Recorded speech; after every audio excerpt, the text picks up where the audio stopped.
Ya, selamat siang teman-teman. Perkenalkan, nama saya Marta Karisina, mahasiswa keperawatan dari Universitas Kristen Indonesia Maluku. Ya, di saat ini saya akan menjelaskan sedikit tentang apa sih itu diabetes mellitus dan bagaimana sih sampai diabetes mellitus itu sendiri bisa terjadi. Simak videonya teman-teman. Selamat menikmati, selamat menonton. Jadi, diabetes mellitus adalah suatu kumpulan gejala yang timbul pada seseorang yang disebabkan oleh karena adanya peningkatan kadar glukosa atau gula atau glukosa darah akibat kekurangan insulin baik absolut maupun relatif. Jadi, penyakit diabetes mellitus ini terjadi akibat berbagai macam faktor. Yang diantaranya yaitu virus hepatitis B yang dimana menyerang hati dan merusak ginjal pankreas terutama sel beta. Kemudian terjadi gangguan produksi insulin. Insulin bekerja merubah glukosa dalam darah menjadi energi atau tenaga yang digunakan oleh sel dan juga ikut mengatur metabolisme lemak dan protein dalam tubuh. Akibat kekurangan hormon insulin, glukosa dalam darah meningkat dan tidak digunakan dengan baik oleh sel. Bahkan glukosa hanya berkumpul di dalam darah dan beredar ke seluruh tubuh.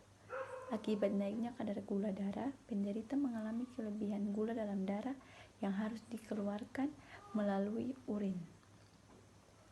Jadi teman-teman, glukosa sendiri merupakan zat yang bersifat hipertonik sehingga menyerap cairan tubuh, terutama cairan ekstraseluler yang kemudian dikeluarkan melalui ginjal. Jika konsentrasi glukosa dalam darah cukup tinggi, ginjal tidak dapat menyerap kembali semua glukosa yang tersaring keluar. Akibatnya, glukosa tersebut muncul dalam urin atau yang biasa kita sebut glukosuria. Ketika glukosa yang berlebihan diekskresikan ke dalam urin, ekskresi ini akan disertai pengeluaran cairan dan elektrolit yang berlebihan. Keadaan ini dinamakan diuresis osmotik. Sebagai akibat dari kehilangan cairan yang berlebihan, pasien akan mengalami peningkatan dalam berkemih atau yang kita sebut poliura dan rasa haus yang biasa kita sebut polidipsi. Defisiensi insulin juga akan mengganggu metabolisme protein dan lemak yang menyebabkan penurunan berat badan. Pasien dapat mengalami peningkatan selera makan atau yang disebut polifagia akibat menurunnya simpanan kalori. Gejala lainnya mencakup kelelahan dan kelemahan. Kondisi fisik yang terganggu seperti lesu dan sering mengantuk. Meskipun penderita banyak makan, tetapi penderita tidak akan gemuk, malahan penderita akan semakin kurus, sehingga penderita menjadi tidak produktif. Diabetes mellitus sendiri mengakibatkan perubahan-perubahan seperti arteriosklerosis, diabetik neuropati, diabetik retinopati, dan diabetik nefropati, dan gangguan fungsi imunitas tubuh. Dalam keadaan normal, insulin mengendalikan glikogenesis atau pemecahan glukosa yang disimpan dan gluconeogenesis atau pembentukan glukosa yang baru dari asam-asam amino serta substansi yang lain.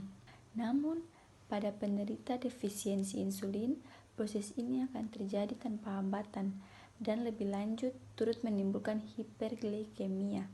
Di samping itu, terjadi pemecahan lemak yang akan mengakibatkan peningkatan produksi badan keton yang merupakan produk samping pemecahan lemak. Jadi teman-teman, badan keton sendiri ini merupakan asam yang mengganggu keseimbangan asam tubuh apabila jumlahnya berlebihan. Ketoasidosis diabetik yang diakibatkannya dapat menyebabkan tanda-tanda dan gejala seperti nyeri abdomen, mual, muntah, hiperventilasi, nafas bau keton, dan bila tidak ditangani akan dapat menimbulkan perubahan kesadaran, koma, bahkan kematian. Ya teman-teman, sekian dari penjelasan yang bisa saya sampaikan terkait penyebab diabetes mellitus. Semoga teman-teman bisa mengerti dan memahaminya. Sekian dan terima kasih.